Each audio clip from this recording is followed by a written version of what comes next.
खरीदो खरीदो दुनियाना लोको हमारे हमारा जीवन वेचवा छे।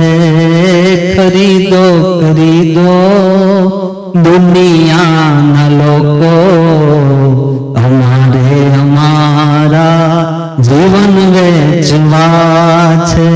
कि खरीदो खरीदो दुनियाना लोको अमारे हमारा जीवन वेचवा छे।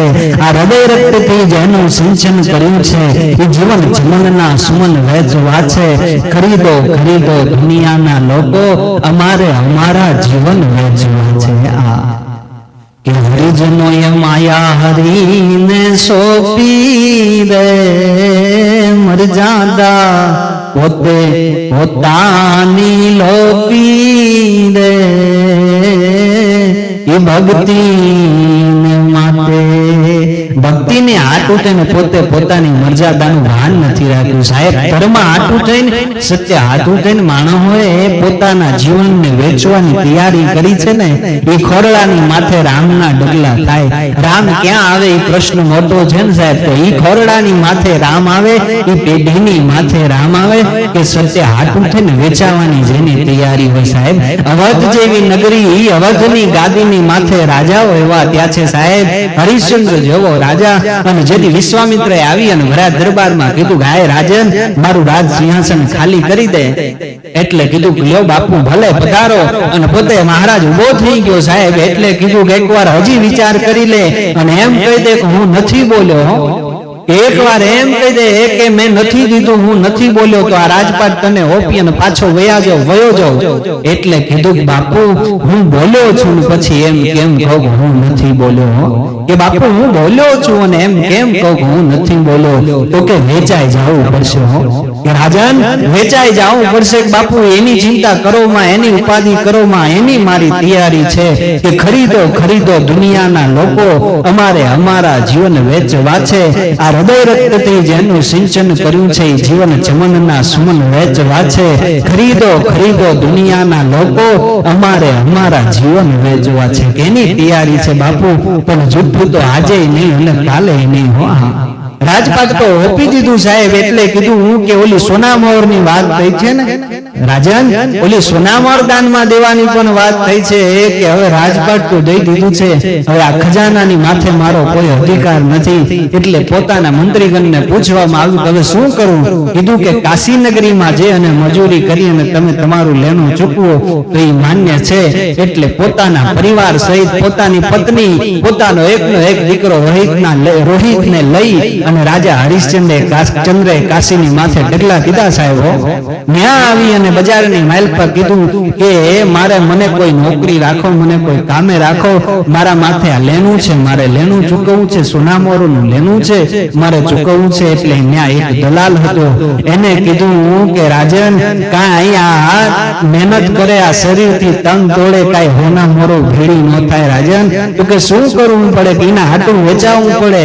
એટલે કીધું કે કેમ થાય તો કે કાલ સવારમાં અહીંયા આગળ એ ઘાસ માથે મૂકીને ઉભા રહ્યો ને એટલે માણસો તમારી બોલી બોલાવશે અને અહીંયા આગળ બજારમાં વેચાવાનું છે।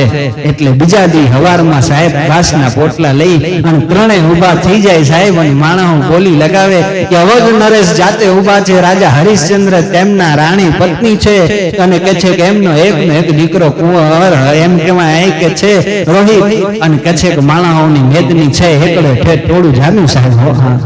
एक ब्राह्मण तारामती रोहित ने राख्या साहेब हवे राजा हरिश्चंद्र नो वारो छे। एक चंडाळ उभो थयो चंडाळे राजा हरिश्चंद्र ने राख्या राखता पहला वचने बांध्या सांभळ मारा ने काम करवुं होय ने तो पहला कोई पण मळाने अग्निदाह देता पहला एनु दान लेवुं ई दान तो ज देवा देवो बाकी देवानुं नहीं वचने बंधा। एटले राजा हरिश्चंद्र वचने बंधाय के ज्यां सुधी मने दान न मळे ત્યાં સુધી દાગ નહીં દેવા દો। राजा वचने बंधाय ने साहेब के कार्य पोताना चालू थाय ए माणसो के एक न्याथी ज्यां पोते वेचाणा छे न्या वया जाय ने साहेब करता करता समयनुं પાંદડું एम भर्યું અને કે कसोटी ईश्वर करे ने તેની બધી બાજુની તમારી કસોટી કરી લે સાહેબ. પોતાનો એકનો એક દીકરો જેને રોહિત કહે છે એ રોહિતને સર્પદંશ થયો, એનું મૃત્યુ થયું. આખા ઈ કાશીના ઘાટની માથે રાણી છે એ પોતાના બાળકના શબને લઈને ફરે છે, પણ કોઈ અગ્નિદાહ દેવા દેતું નથી. ફરતા ફરતા ફરતા જ્યાં પોતાનો પતિ કામ કરે છે ત્યાં પૂકે સાહેબ. ખબર નથી કે આ મહારાજ હરિશ્ચંદ્ર અહીં કામ કરે છે એવી ઈ રાણીને ખબર નથી. તારામતીને બાળથી હાથ કરે મહારાજ છે પોતાનું અવરું મોઢું કરી એને ઉભા છે ને કામ કરે છે. એને બાળથી હાથ કર્યો કે ભાઈ મારો બાળકનું મૃત્યુ થયું છે, મારે એને અગ્નિદાહ દેવો છે, તમે મને એને અગ્નિદાહ દેવા દેશો? એટલે કીધું કે તમારી પાસે દેવા હાથું થઈને કઈ છે?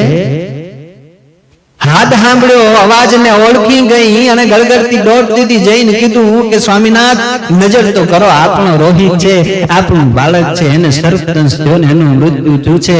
એ બધી વાત સાચી, પણ તમારી પાસે કઈ દેવા હાટું થઈને હોય તો હું તમને અગ્નિદાહ દેવા દઉં. એટલે કીધું કે મારી પાસે બીજું કાંઈ નથી. હવે કે મારી પાસે દેવા હાટું બીજું કાંઈ નથી. પોતાની હાલી છે, એક હાડલાનો કકડો છે, એની માલપાથી એક કકડો હું તમને દાન દઉં, એક કકડો મારું અંગ ઢાકું. એમ કરી અને હાડી એમ કહેવાય ચીરવા હાથું તૈયાર થાય. અખિલ બ્રહ્માંડનો નાદ જો વરનો અધિપતિ તેદી પ્રગટ થઈ જાય સાહેબ. એ નારાયણે તેદી નક્કી કરી લીધું હતું કે આ ખોરડાની માથે જવાનો વાંધો નથી સાહેબ. ન્યા ભગવાન રાઘવ ડગલા માંડે એમનું નથી આવતો સાહેબ. આખી જિંદગી રામ રામ કરીને તૂટી જાવ તો એ રામ એમ ડગલા ન માંડે સાહેબ. આ ધર્મ હાટું થઈ અને કે છે એક સત્ય હાટું થઈને પોતાના જીવન વેચવાની તૈયારી હોય ને ન્યા રામ ડગલા માંડે સાહેબ.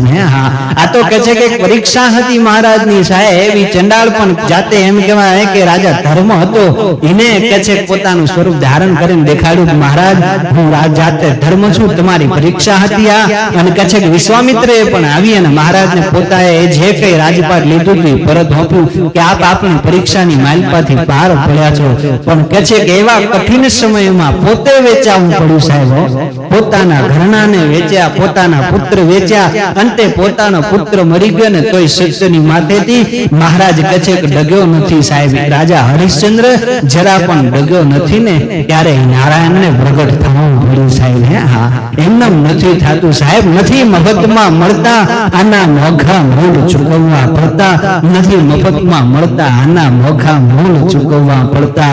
અને હરિજનોએ માયા હરિને સોંપી અને મર્યાદા પોતે પોતાની લોભી સાહેબ. પોતાની મર્યાદાનું ભાન નથી રાખ્યું. પોતાની મર્યાદા જગતના ચોકમાં વેચી છે ને ત્યાં ઈશ્વર મળ્યો છે, ત્યાં જગતની માલપા નામ અમર થાય સાહેબ. એમને કઈ દાખલા નથી દેવાતા.